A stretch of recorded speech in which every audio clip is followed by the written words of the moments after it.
सबसे इंपॉर्टेंट है आपके मैक्रोज कैलकुलेट करना, राइट? जैसे कि कैलोरीज के अंदर अगर बात करें तो तीन ही चीजें होती हैं, मैं पहले बता चुका हूँ आपको। मैक्रोज होती हैं, मैक्रो न्यूट्रिशन होता है, ठीक है, उसमें प्रोटीन होता है, फैट होता है, ये होता है, राइट? प्रोटीन, फैट और कार्बोहाइड्रेट्स, राइट? अब किसको वेट लॉस करना है तो उसको सबसे ज्यादा जरूरी है प्रोटीन इनटेक बढ़ाना, राइट? उसकी फैट इनटेक ऑलमोस्ट 20% रहेगी, बाकी कार्ब्स रहेगी, और जो प्रोटीन की रेशियो है वो थोड़ी ज्यादा रहेगी, राइट? तो यहाँ पे आपको देखना जरूरी है कि प्रोटीन इनटेक कैसे बढ़ाई जाए, राइट? आप सिर्फ कैलोरीज को डेंस कर रहे हो, ठीक है, कैलोरीज को उसकी डाइट से कट आउट कर रहे हो, तो मे बी उसको एक बार रिजल्ट मिलेंगे, लाइफ लॉन्ग रिजल्ट नहीं मिलेंगे, राइट? जब आप उसके मसल लॉस कर दोगे, जब उसको प्रोटीन सफिशिएंट नहीं मिलेगा, उसके मसल लॉस हो जाएंगे, तो वापस वेट गेन होने के चांसेस बहुत होंगे। यहाँ पे हम एक चीज हमेशा गाइड करते हैं कस्टमर को कि आपका वेट बढ़ना चाहिए। क्यों बढ़ना चाहिए? क्योंकि आपकी बॉडी में प्रोटीन जा रहा है तो मसल बढ़ रहे हैं, मसल बढ़ने से आपका वेट बढ़ना चाहिए। उसको टेंशन हो जाती है कि मेरा वेट क्यों नहीं बढ़ रहा, राइट? तो हम उसको बोलते हैं कि आप प्रोटीन कितना खाते हो, तो बताता है इतना इतना इतना, तो हम बोलते हैं कि प्रोटीन बढ़ाओ, प्रोटीन कम है इसलिए आपका वेट नहीं बढ़ रहा, राइट? ये मैं उनकी बात कर रहा हूँ जिनको वेट लॉस करना है, राइट? उनका भी हम बोलते हैं कि वेट बढ़ना चाहिए। तो यहाँ पे हो गया ये सिस्टम, राइट?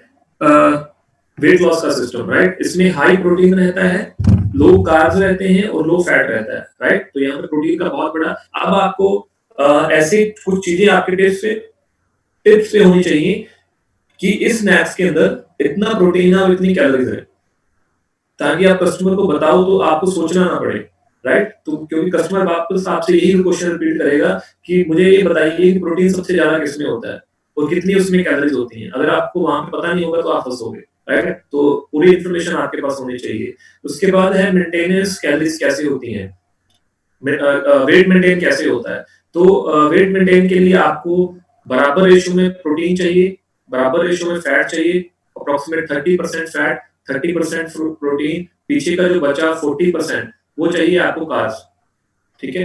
30 फैट, 30 प्रोटीन और 40 कार्ब्स, ये है वेट मेंटेन की कैलोरीज। तो ये भी हम लोगों को गाइड करते हैं, जो लोग वेट मेंटेन पे आ जाते हैं उनको कितनी बार शेक लेना है, कितनी बार खाना खाना है, कहाँ से खाना खाना है, राइट? तो वो सारी चीजें मेंटेनेंस में काउंट हो जाती है। उसके बाद बात करते हैं वेट मसल गेन की, राइट? हम क्या करते हैं उसके लिए थोड़ा सा कार्ब्स का जो सिस्टम है वो बढ़ेगा, ठीक है, और प्रोटीन का सिस्टम बढ़ेगा, राइट? यहाँ पे हाई प्रोटीन रहेगा, हाई कार्ब्स रहेंगे और फैट लो रहेगा। फैट हमेशा 20% से ऊपर नहीं होना चाहिए, अप्रोक्सीमेट 20-25% फैट काफी होता है आपकी डाइट के अंदर। और फैट क्योंकि कैलोरीज में भी डेंस होता है, सबसे हाईएस्ट कैलोरी फैट में होती है, तो आप थोड़ा सा खाते हो तो आपको फैट की कमी वैसे ही पूरी हो जाती है, राइट? तो हमें यहाँ पे फोकस करना है अप्रोक्सीमेट 30 to 40 ग्राम प्रोटीन, ठीक है, और 30 to 40 ग्राम कार्ब्स, राइट? बाकी जो पीछे बचा वो फैट, राइट? ये आपको बैलेंस करना सीखना पड़ेगा। और इसको बैलेंस कैसे किया जाता है वो भी आप सीख लीजिए। इसको बैलेंस किया जाता है कितनी कैलोरीज आपको चाहिए सबसे पहले, राइट? कितनी कैलोरीज आपको चाहिए। वेट लॉस करना है तो आपको एक एवरेज कैलोरी से पहले तो वो वाला छोड़ दीजिए, ठीक है, उसको पहले 2-3 दिन के लिए रिलैक्स छोड़ दीजिए, थोड़ी चाय कम कर दीजिए, थोड़े उसके कार्ब्स कम कर दीजिए, उसको नीचे लेके आइए, उसकी कैलोरीज को थोड़ा करके नीचे लेके आइए, राइट? जब वो आ गया 2000 पे, अब 2000 पे आपको क्या फोकस करना है, अब 2000 से उसको लेके आना है, क्योंकि जो 2000 कैलोरी है वो तो बीएमआर है, उतनी तो कैलोरीज को चाहिए ही चाहिए मेंटेन रहने के लिए, राइट? अब 2000 तो उसकी बीएमआर है, अब 2000 से हमें कम करनी पड़ेगी कैलोरी, उसके अंदर ये डाइट प्लान करना पड़ेगा, ठीक है? मान लीजिए अगर वो वर्कआउट करता है तो हम उसको देते हैं 1500 से लेके 1700 कैलोरीज का डाइट चार्ट वेट लॉस करने के लिए। 1500 प्लस का उसको डाइट चार्ट प्रोवाइड करते हैं अगर उसको वेट लॉस करना है, वेट वर्कआउट के साथ करना है, राइट? तो वहां पे अभी आपने 1500 जितनी कैलोरी आप दे रहे हो 1500 में हमें डिजाइन करना पड़ेगा उसको प्रोटीन। अगर वेट लॉस करना है 30 से 40% प्रोटीन हमें वहां से डिजाइन करना पड़ेगा। अगर बात करें मसल गेन की तो यहाँ पे 2000 से काम नहीं चलेगा, ठीक है? तो यहाँ पे जो काम चलेगा 2500 या 3000 से काम चलेगा। तो 3000 में आपको काउंट करना पड़ेगा कि आपको कितना प्रोटीन खाना है, राइट? तो आपको पहले कैलोरीज निकालनी है, उसके बाद उसकी रेशो निकालनी है। मे बी अगर आप नए हो तो आपके लिए कॉम्प्लिकेटेड हो सकता है ये चीज, ठीक है? अगर आप थोड़ा बहुत हर्बल लाइफ में पहले से सीख रहे हो, काफी टाइम से हो, तो शायद आप यहाँ पे समझ रहे हो कि मैं क्या कह रहा हूँ, ठीक है? पहले कैलोरीज़ क्या है चाहिए उसको वो निकालिए, उसके बाद उसके अंदर उसकी मैक्रोज़ को बैलेंस कीजिए, फिर उसको डाइट प्लान दीजिए, जिस तरीके से एक बैलेंस रूटीन होनी चाहिए, राइट? इस तरीके से। उसके बाद उसके बाद अगर बात करें तो ऐसी-ऐसी कंडीशंस हमारे बॉडी के साथ होती हैं जिसमें क्या होता है कि आपका वेट स्टक हो जाता है। तो हम मोस्टली पहले भी ये करते थे और आज भी यही करते हैं कि हम उनके डाइट प्लान को चेंज करते हैं, राइट? जब आपके पास कस्टमर डेली आता है, वो डेली आपके पास शेक पीने तो आएगा नहीं, डेली आपसे कुछ ना कुछ इन्फॉर्मेशन भी उसको चाहिए होगी, डेली आपको कुछ ना कुछ उसको नया भी बताना पड़ेगा, राइट? तो ये कुछ ऐसी चीज़ें होती हैं, कुछ ऐसे डाइट प्लान्स हैं जिससे हम उसको वेट लॉस में थोड़ा-सा वेट लॉस या उसका मेटाबॉलिज़्म बूस्ट करने में उसकी मदद करते हैं या उसकी डाइजेशन को इम्प्रूव करने में उसकी मदद करते हैं या फिर बहुत सारी चीज़ें होती हैं जो उसकी सेहत के रिलेटेड होती हैं, उनकी किसी को जॉइंट पेन है, किसी को कुछ है और मैक्सिमम लोग फैट लॉस कर रहे हैं। तो यहाँ पे एक चीज़ होती है कीटोजेनिक डाइट, ये आपने सुनी भी होगी जिसमें ज़्यादा फैट होती है, कार्ब्स कम होते हैं, ना के बराबर होते हैं और प्रोटीन एक नॉर्मल रेशियो में होता है 20-25%, राइट? इसमें फैट की रेशियो ज़्यादा होती है। तो ये हम बहुत ही कम करते हैं, बट आप लोगों की इन्फॉर्मेशन के लिए बता देता हूँ, एक ऐसा भी डाइट प्लान होता है जिसमें आप फैट को बढ़ा के भी लोगों का वेट कम कर सकते हो।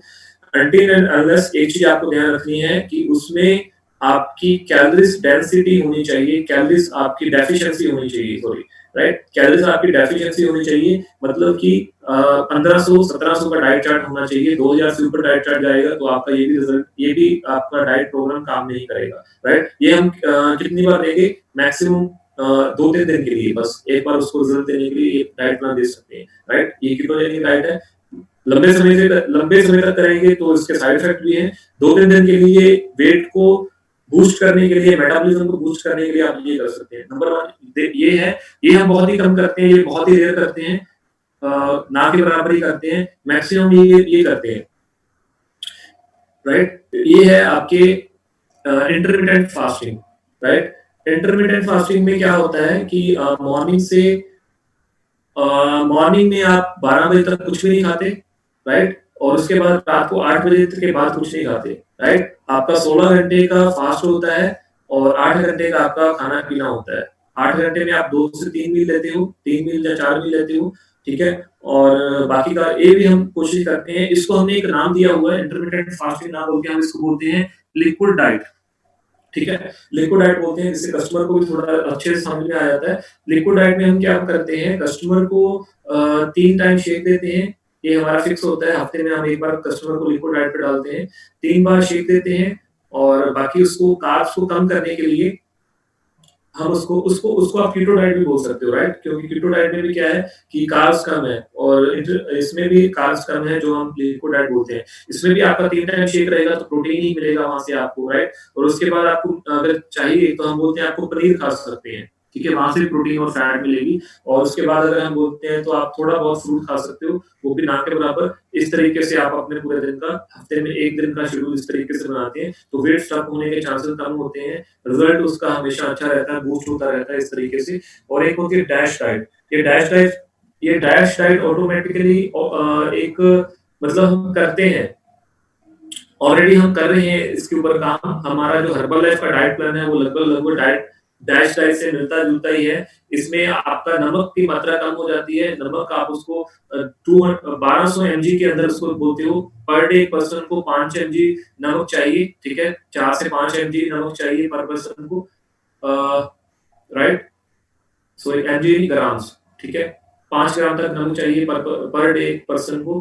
तो शायद मैं यहाँ पे कंफ्यूज हूँ, ग्राम या एमजी कुछ इसमें से ही है, राइट? तो 5 एमजी में से उसको हम बोलते हैं कि आप अपना नमक की मात्रा को कम कर देंगे, उसको नमक को लेके आ जाएंगे अप्रोक्सीमेट 1200 एमजी के आसपास।